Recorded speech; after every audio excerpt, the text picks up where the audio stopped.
Hello, आप सभी का स्वागत है मेरे YouTube चैनल पर कॉमर्स एंड मैनेजमेंट स्टडी। इस YouTube चैनल पर अगर आपको वीडियो पसंद आए तो लाइक और शेयर कीजिए और उसके साथ सब्सक्राइब भी कीजिए। तो आइए देखते हैं रिवेन्यू अकाउंट। रिवेन्यू अकाउंट ये इंश्योरेंस कंपनी के फाइनल अकाउंट में बनाया जाता है। इंश्योरेंस कंपनी के फाइनल अकाउंट में उसी के साथ इंश्योरेंस कंपनी के फाइनल अकाउंट में 4 अकाउंट बनाए जाते हैं।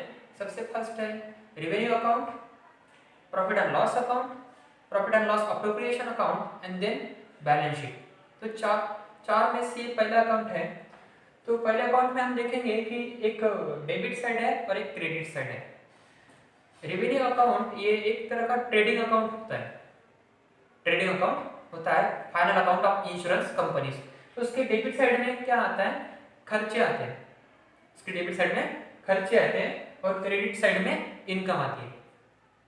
तो सबसे पहले खर्चे में क्लेम पेड, यानी कि इंश्योरेंस टर्म्स एंड कंडीशन के अनुसार अगर कुछ घटित होता है तो उसके ऊपर कंपनी, इंश्योरेंस कंपनी क्या करती है? क्लेम देती है, यानी पैसे देती है, कंपेंसेशन देती है। तो जो कुछ भी कंपेंसेशन यानी पैसे देती है वो कंपनी के लिए क्या हो गया? खर्चा हो गया। नेट अमाउंट यहाँ पे लिखिए तो वो आउटर कॉलम में, और उसके बाद में इसका एडजस्टमेंट हम बताएंगे। तो ये हो गया खर्चा। उसके बाद में कमीशन।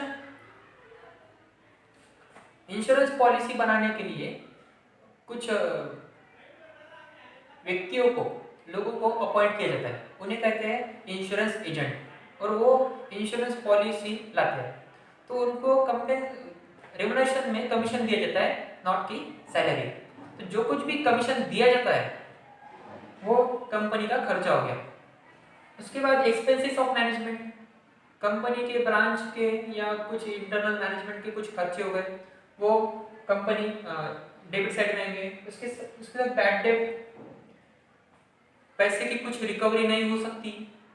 जो कुछ भी बैड डेट होता है कंपनी का, जो रिकवरी नहीं हो सकती एक साल में, उसे बैड डेट कहते हैं, वो भी डेबिट साइड में आएगा।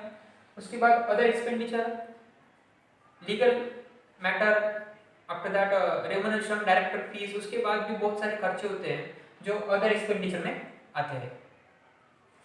उसके बाद profit transfer to profit and loss account, ये अमाउंट जो है वो बैलेंसिंग अमाउंट है।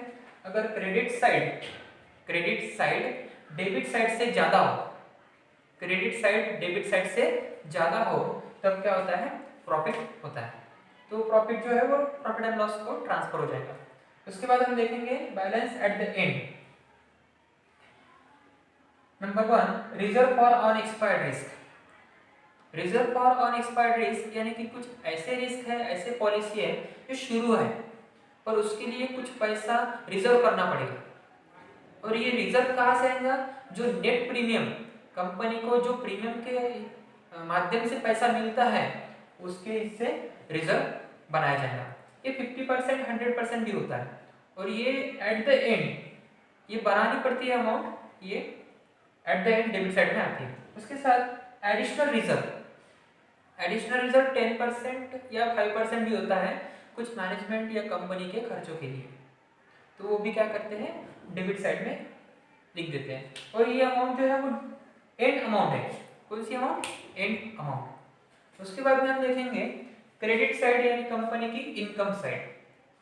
क्रेडिट साइड यानी कंपनी की इनकम साइड। उसके साथ ही पहले जो है balance at the beginning.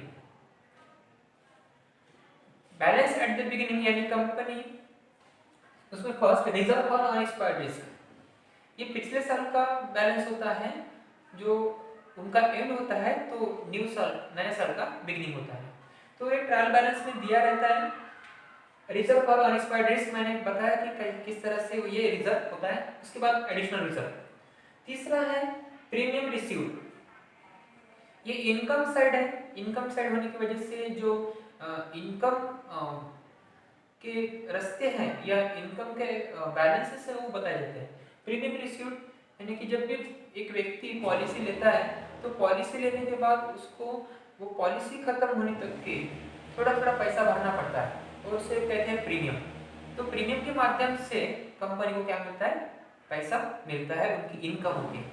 Premium के माध्यम से कंपनी को इनकम होती है, इसकी वजह से उसे क्रेडिट में रखा गया है। उसके बाद इंटरेस्ट, डिविडेंड एंड रेंट।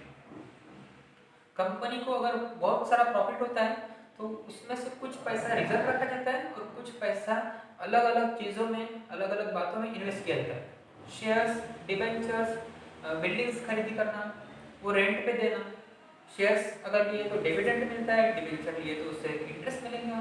तो जो कुछ भी मिलता है वो कंपनी की इनकम हो गई और वो क्रेडिट साइड में थे, वो माइनस करके इनकम टैक्स, इसमें से इनकम टैक्स माइनस होगा और जो कुछ भी अमाउंट होगी वो क्रेडिट साइड में आएंगे।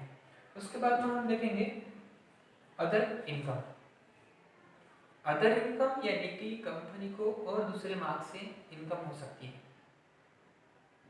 इनकम हो सकती है sale of asset and many more things. So उसकी जो अमाउंट है वो हम क्रेडिट साइड में रखेंगे। उसके बाद में कमीशन ऑन री इंश्योरेंस सीडेड।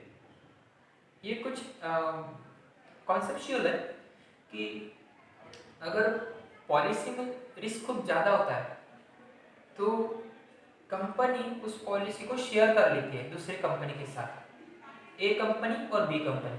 ए कंपनी ने अगर शेयर किया बी कंपनी के साथ तो उसका 50% का शेयर या 40% का शेयर दोनों का हो जाता है, 40 या 60।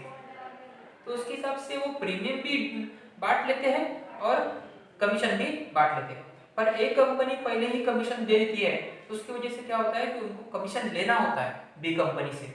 जो भी लेना होता है उसे कहते हैं सीडेड यानी कि यील्ड, आने वाली इनकम। तो कमीशन ऑन री इंश्योरेंस। उसके बाद loss transfer to profit and loss account. जो लॉस है वो ट्रांसफर किया जाता है इसको प्रॉफिट एंड लॉस अकाउंट को if expenditure more than income. उसके बाद में हम देखेंगे कुछ एडजस्टमेंट। क्लेम पेड यानी कि कितने क्लेम आए और उनको पैसा दे दिया, कंपेंसेशन दे दिया।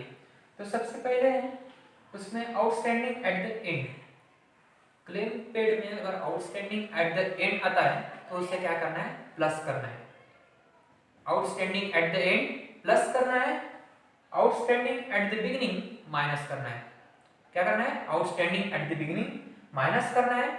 उसके बाद एक्सपेंसेस रिलेटेड यानी कि क्लेम के वक्त कुछ सर्वे होता है, उसके बाद में कुछ लीगल मैटर होता है, तो जो कुछ भी खर्चे आते हैं उसको इसमें ऐड किया जाता है, प्लस किया जाता है ऐड।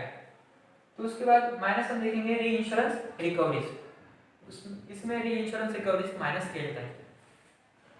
कमीशन की हम बात करेंगे, डेबिट साइड में जो आती है कमीशन दो तरह की होती है, ऑन डायरेक्ट बिजनेस, ऑन री इंश्योरेंस एक्सेप्टेड।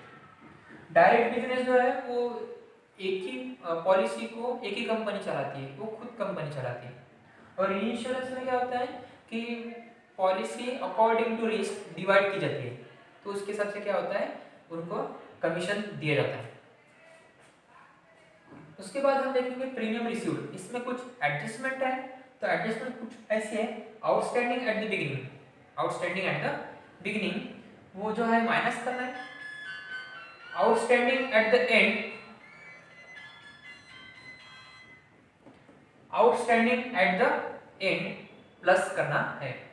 और उसके बाद री इंश्योरेंस रिकवरीज ये माइनस करना है, outstanding at the beginning minus outstanding at the end plus.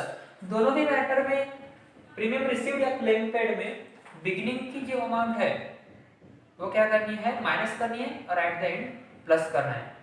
और उसके बाद री इंश्योरेंस कॉन्सेप्ट मैंने आपको पहले ही बताया कि री इंश्योरेंस यानी कि इस तरह का इंश्योरेंस होता है, पॉलिसी इंश्योरेंस पॉलिसी होती है जो रिस्क के अनुसार ए कंपनी बी कंपनी के साथ शेयर करती है, और जब वो शेयर करती है तब उसे कहते हैं री इंश्योरेंस, तब उसे कहते हैं री इंश्योरेंस।